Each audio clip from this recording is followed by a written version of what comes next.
இறைவா நீயே அனைத்தும். இறைவா நீ நன்றாக இருக்க வேண்டும். அன்புடன் பிரம்ம ரிஷி அகத்திய மாமுனிவர் உத்தரவு. நவகிரக தீபம். நம் முன்னோர்கள் நன்றாக வாழ்ந்த ரகசியங்கள். சித்தன் அருள் 1726 பெங்களூரு சச்சங்க உத்தரவு. வணக்கம் அடியவர்களே. நவம்பர் 12 2024 அன்று பெங்களூரு சத்சங்கத்தில் பக்தர்களுக்கு குருநாதர் அகத்தியர் பெருமான் பக்தர்கள் அனைவரும் நவகிரக தீபம் இதை கடைபிடித்து வர வேண்டும் என்று உத்தரவு தந்துள்ளார். நம் குருநாதர் அகத்திய மாமுனிவர் உரைத்த நவகிரக தீபத்தை அனைத்து இல்லங்களிலும் தினமும் வழிபாடு செய்யும் பொருட்டு எப்படி நம் முன்னோர்கள் நன்றாக வாழ்ந்தார்கள் என்ற ரகசியங்களை விளக்கும் ஒரு சிறு பதிவு இது. அனைத்து அடியவர்களுக்கும் பகிரவும். சந்தேகங்கள் கமெண்ட் செய்யவும். உலகம் முழுவதும் இந்த நவகிரக தீபம் ஏற்ற உதவுங்கள். ஒவ்வொரு அடியவர்களும் ஆலயங்களுக்கே சென்று மக்களுக்கு எடுத்துக் கூறவும். வாருங்கள், எப்படி நம் முன்னோர்கள் நன்றாக வாழ்ந்தார்கள் என்ற விளக்கப் பதிவின் உள் செல்வோம். அன்புடன் அகத்திய மாமுனிவர் வாக்கு. அறிந்தும் கூட நிச்சயம் பின் நவகிரக தீபம் ஏற்றி வழிபாடு செய்யும் ஆதிகால முறை. இதை பின்பற்றுவார்கள் நிச்சயம். யானே பின்பற்ற வைக்கின்றேன் பல மக்களை.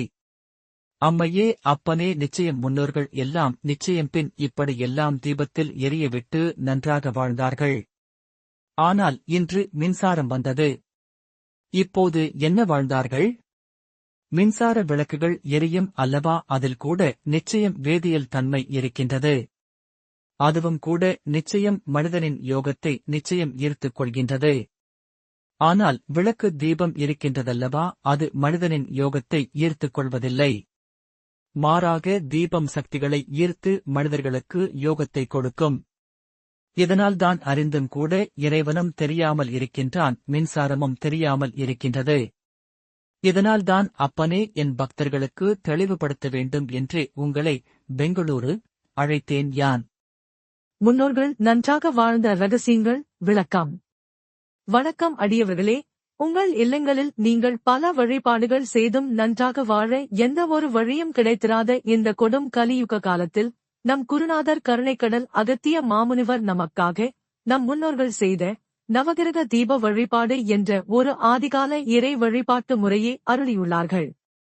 நீங்கள் இதற்கு முன் கேட்ட வாக்குகளின் மூலம் இப்படி 9 நவகிரக தீபம் ஏற்றி அந்த 9 விளக்கில் குருநாதர் சொல்லிய எண்ணெய், பச்சை கற்பூரம், ஏலக்காய், கிராம்பு ஆகியவற்றால் பொடிகள் செய்து அதனில் இட்டு நம் முன்னோர்கள் வழிபட்டு அவர்கள் வாழ்வில் யோகங்கள் பல கிட்டி நன்றாக வாழ்ந்துள்ளார்கள் என்ற ஒரு முக்கிய ரகசியத்தை இங்கு உரைத்துள்ளார்கள். பல சோகங்கள், பல தோல்விகள், பல தடைகள், பல ஏமாற்றங்கள், வாழ்க்கையில் பல வலிகள் என்று இருள் மட்டுமே நிறைந்த நம் கலிகால வாழ்வில் மாபெரும் ஒளியாய் நம் குருநாதர் அருளால் இந்த நவகிரக தீப வழிபாடு நம் அனைவருக்கும் கிடைத்த ஒரு பொக்கிஷம். அனுதினமும் விளக்குகள் ஏற்றி வழிபாடு செய்து குருநாதர் சுட்டிக்காட்டிய தர்ம வழியில் நடந்து உயர் நல் வாழ்வு கிடைக்கப் பெற்று வாழ்வில் உயர்வடைவோம். ஓம் அன்னை ஸ்ரீ லோபாமுத்ரா உடனுரை தந்தை அகத்திய மாமுனிவர் திருவடிகளில் சமர்ப்பணம். சர்வம் சிவார்ப்பணம். ஓம் அகத்தீசாய நமஹ.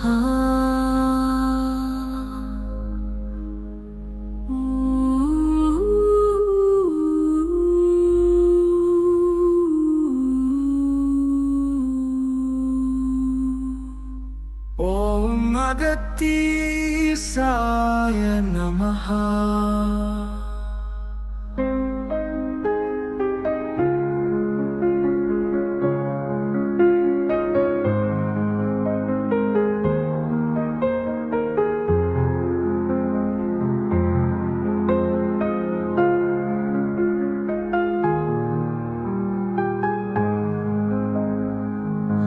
ஓம் அகத்தீசாய